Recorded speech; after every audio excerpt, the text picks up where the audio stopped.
Hi வணக்கம். என் பேர் சீனிவாசன். நான் வந்து மகாராஜா கல்யாண மண்டபம் மதுரையில் வெரவனூர் தெப்பக்குளத்தில் பக்கத்தில் வெரவனூருக்கு பக்கத்தில் இருக்குது மகாராஜா கல்யாண மண்டபம். அங்கேருந்து நான் பேசிகிட்டு இருக்கேன். ஸோ என்னோடய தங்கச்சி பொண்ணுக்கு நாங்கள் வந்து கல்யாணத்துக்கு மண்டபம் தேடிட்டு இருந்தோம். அப்போ வந்து மகாராஜா கல்யாண மண்டபம்னு சொல்லியிருந்தாங்க. அவங்கள பார்க்க வந்திருந்தோம். இங்கே வந்து பார்க்கிங் பண்ணுறதுக்கு நல்ல ஒரு ஸ்பேஸ் இருக்குது. ஃபஸ்ட்டு வந்தோன்னே எனக்கு இம்ப்ரெஸ் பண்ணது அதுதான். ஏன்னா பெரும்பான்மை இடங்களில் பார்க்கிங்க்கு உண்டான ஸ்பேஸ் வந்து ரோடை ஒட்டி வெளியே வச்சுருப்பாங்க. வண்டி ஒன்று முட்டியும் போய் நின்றுட்டு இருக்கும், வெளியே எடுக்க முடியாது.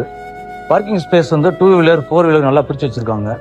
உள்ளே வந்ததுக்கப்புறம் பார்த்தீங்கன்னா சேர் அரேஞ்ச்மெண்ட்ஸுக்கு நல்ல ஒரு பிளேஸ் இருக்குது, ஒய்டான பிளேஸு எல்லாமே இருக்குது. அதேமாதிரி ஸ்டேஜ் பார்த்தீங்கன்னா கிழக்கு பார்த்து நல்ல ஒரு பெரிய ஒரு விஸ்தாரமான பிளேஸாக இருக்குது. அதுபோக டைனிங்க்கும் அதே அளவுக்கு ஸ்பேஸ் கீழே இருக்குது. லைட்டிங் இப்போ வந்து ஃபுல்லாகவே ஏசி செட்டப்போட பண்ணியிருக்காங்க. ரொம்ப பிடிச்சிருக்கு. ஸோ கல்யாணம் எங்களுக்கு ஃபங்க்ஷன் முடிஞ்சிருச்சு. ஃபங்க்ஷன் முடிஞ்சதுக்கப்புறம் கெஸ்ட் வந்து இந்த கெஸ்டெல்லாம் இந்த மண்டபம் எப்படி பிடிச்சிங்க, யார் மேலே பிடிச்சிங்கன்னு சொல்லிட்டு எங்களை ரொம்பவுமே என்கரேஜ் பண்ணாங்க. ரொம்ப தேங்க்யூ.